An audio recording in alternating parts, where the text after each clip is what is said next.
সবচেয়ে শক্তিশালী হাতিয়ার নিউক্লিয়ার ক্ষমতাযুক্ত এয়ারক্রাফট ক্যারিয়ার, যা এখনও পর্যন্ত কেবলমাত্র গোটা বিশ্বের দুটো দেশের কাছেই রয়েছে। এক হলো আমেরিকা আর দুই হলো ফ্রান্স। এবারে ফাইনালি ভারতের হাতেও এই মহাশক্তিশালী নিউক্লিয়ার ক্যারিয়ার আসতে পারে, যা পুরো খেলাই ঘুরিয়ে দেবে। কেননা হালেই ভারতের এক এক্স নেভাল চিফ অ্যাডমিরাল অরুণ প্রকাশের তরফ থেকে একটা টুইট সামনে আসে, যেখানে এমনটা দাবি করা হচ্ছে যে ভারত আর ফ্রান্স যৌথভাবে এক বিশেষ ধরনের নিউক্লিয়ার ক্ষমতাশালী এয়ারক্রাফট ক্যারিয়ারকে তৈরি করতে পারে। ফলে স্বাভাবিকভাবেই যদি ভারত তৃতীয় এমন দেশ হয় যারা এই ধরনের নিউক্লিয়ার ক্যারিয়ার বানিয়ে তাকে সরাসরি চীনের বিরুদ্ধে ডিপ্লয় করতে পারবে, তাহলে ভারতীয় নৌবাহিনীর সামনে কিন্তু চীন 2 মিনিটও টিকবে না। কীরকম? তো বন্ধুরা, আজ থেকে কয়েক বছর আগে একটা রিপোর্ট সামনে আসে, যেখানে চীনের কমিউনিস্ট পার্টি তাদের জন্য একটা সুপার ক্যারিয়ারকে তৈরি করে, যা নর্মাল এয়ারক্রাফট ক্যারিয়ার থেকে সাইজের তুলনায় অনেক বেশি বড় হবে। হ্যাঁ, সমস্যা একটাই, যে এই এয়ারক্রাফট ক্যারিয়ার সাইজের দিক থেকে সুপার ক্যারিয়ার হলেও এটা কিন্তু অ্যাকচুয়ালি আমেরিকার মতন সুপার ক্যারিয়ার নয়, কারণ এতে নিউক্লিয়ার প্রপালশন সিস্টেমই মজুদ নেই। ফলে স্বাভাবিকভাবেই এর যে রেঞ্জ সেটা কিন্তু নর্মাল নিউক্লিয়ার এয়ারক্রাফট ক্যারিয়ারের মতনই লিমিটেড হবে।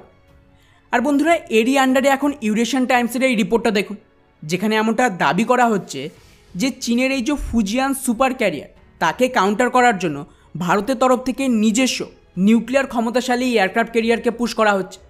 আর স্বাভাবিকভাবে যেহেতু ভারতের কাছে এই ধরনের নিউক্লিয়ার ক্যারিয়ার বানানোর কোনো এক্সপিরিয়েন্স নেই, সেক্ষেত্রে কিছু রিটায়ার অফিসারদের দাবি যে ভারতের অন্য কোনো দেশের থেকে সাহায্য নেওয়া উচিত।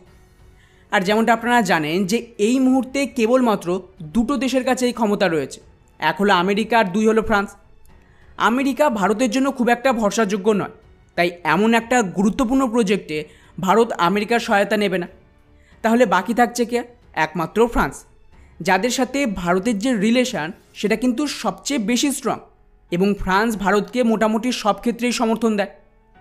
আর শুধু তাই নয়, এই রিপোর্টটা দেখুন, কিছুদিন আগেই ফ্রান্সের তরফ থেকে তাদের যে পরবর্তী নেক্সট জেনারেশনের নিউক্লিয়ার ক্যারিয়ার তাকে তৈরির কাজও শুরু করে দিয়েছে, যা আরও বেশি আধুনিক এবং শক্তিশালী হবে।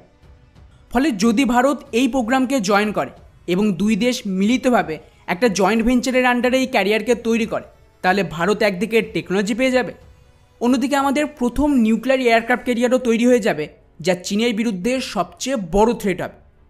যাই হোক, এবারে আসি আসল কথায়, যে ভারতীয় নৌবাহিনী কী চাইছে। তো বন্ধুরা, শুরুতে কিন্তু ভারতীয় নৌবাহিনী অলরেডি জানিয়ে দিয়েছে যে তারা একটা নিউক্লিয়ার ক্যারিয়ার চায়, এবং এটা সাইজের দিক থেকেও মোটামুটি 65,000 টনের বেশি হবে। এখন মুশকিল হলো, যদি ভারত এই নিউক্লিয়ার এয়ারক্রাফট ক্যারিয়ারকে তৈরি করে, এতে দুটো সমস্যা। প্রথমত টাইম, কারণ এই ধরনের একটা এয়ারক্রাফট ক্যারিয়ার তৈরি করতে তা আবার প্রথমবার নতুন ডিজাইনের সাথে 1 দশকের বেশি সময় লেগে যাবে। আর ততদিনে ভারতীয় নৌবাহিনী অপেক্ষা করতে পারবে না, কারণ ভারতের যে কোনো মুহূর্তে একসাথে 3টি এয়ারক্রাফট ক্যারিয়ার চায়, যার সুবিধা হলো আমাদের দুই প্রান্তে দুটো এয়ারক্রাফট ক্যারিয়ার সবসময় ডিপ্লয় থাকবে। আর অন্যদিকে সেই সময় তৃতীয় এয়ারক্রাফট ক্যারিয়ার রিফিট বা সার্ভিসিংয়ে থাকবে। কিন্তু এই মুহূর্তে যদি আপনারা ভারতকে দেখেন, তাহলে ভারতের কাছে কেবলমাত্র দুটো এয়ারক্রাফট ক্যারিয়ার রয়েছে আপাতত।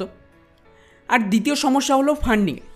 একটা নিউক্লিয়ার এয়ারক্রাফট ক্যারিয়ার নর্মাল ক্যারিয়ারের তুলনায় কয়েক গুণ বেশি দামি হবে, এবং ক্যাটাপুল লঞ্চিং সিস্টেমের সাথে এর ওভারঅল কস্ট এতটাই বেশি হবে যে ভারতকে নৌবাহিনীর বাকি হাতিয়ার কেনার ডিলকে পুরোপুরি কম্প্রোমাইজ করতে হবে। আর বন্ধুরা, এটাকেই কাউন্টার করতে ভারত একটা নতুন স্ট্র্যাটেজি নিয়ে এসেছে।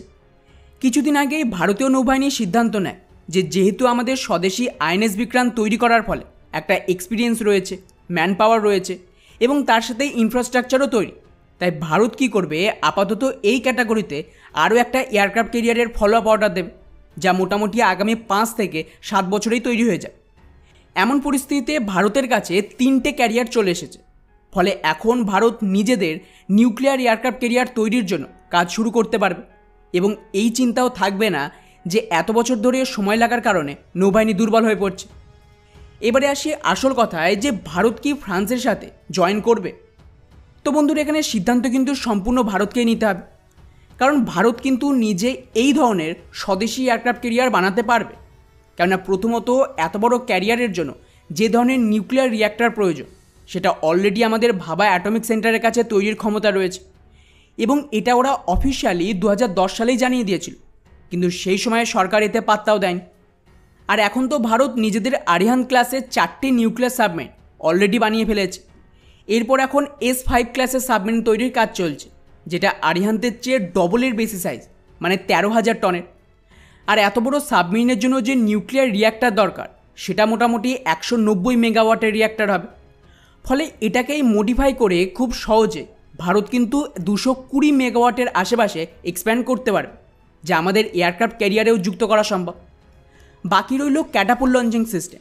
তো তার জন্যও বছরখানেক আগে আমাদের কল্যাণী গ্রুপের তরফ থেকে ইলেকট্রোম্যাগনেটিক লঞ্চিংয়ের ওপর কাজ করছে। ফলে এমন অবস্থায় অ্যাকচুয়ালি ভারতের ফ্রান্স থেকে ডিরেক্টলি এই প্রোগ্রামে সাপোর্ট লাগবে না। তবে হ্যাঁ, যদি এই প্ল্যানে কোনো সমস্যা হয় এবং নৌবাহিনী আরও বেশি আধুনিক রিয়্যাক্টরকে যুক্ত করতে চায় যা একদম ফিউচার প্রুফ হবে, সেক্ষেত্রে কিন্তু ফ্রান্স বেস্ট অপশান। ফলে পুরো বিষয়টি নৌবাহিনীর সিদ্ধান্তের ওপরেই নির্ভর করবে। ইলেকশনের রেজাল্ট আসার সাথে সাথে নৌবাহিনীর 3য় এয়ারক্রাফট ক্যারিয়ারের অর্ডার কোচিন শিপইয়ার্ডকে দেওয়া হবে, আর তারপরেই এই নিউক্লিয়ার ক্যারিয়ারকে নিয়ে সিদ্ধান্ত নেওয়া হবে। বাকি এই পুরো বিষয়টিকে নিয়ে আপনাদের কি মনে হয় যে ভারতের ফ্রান্সের সাথে এই নেক্সট জেনারেশনের নিউক্লিয়ার ক্যারিয়ারের ওপর কাজ করা উচিত, নাকি আপনাদের মনে হয় যে না, ভারতের সম্পূর্ণ নিজস্ব দমে এই ক্যারিয়ারকে তৈরি করা উচিত? নিচে অবশ্যই কমেন্ট করে জানাবেন। জয় হিন্দ।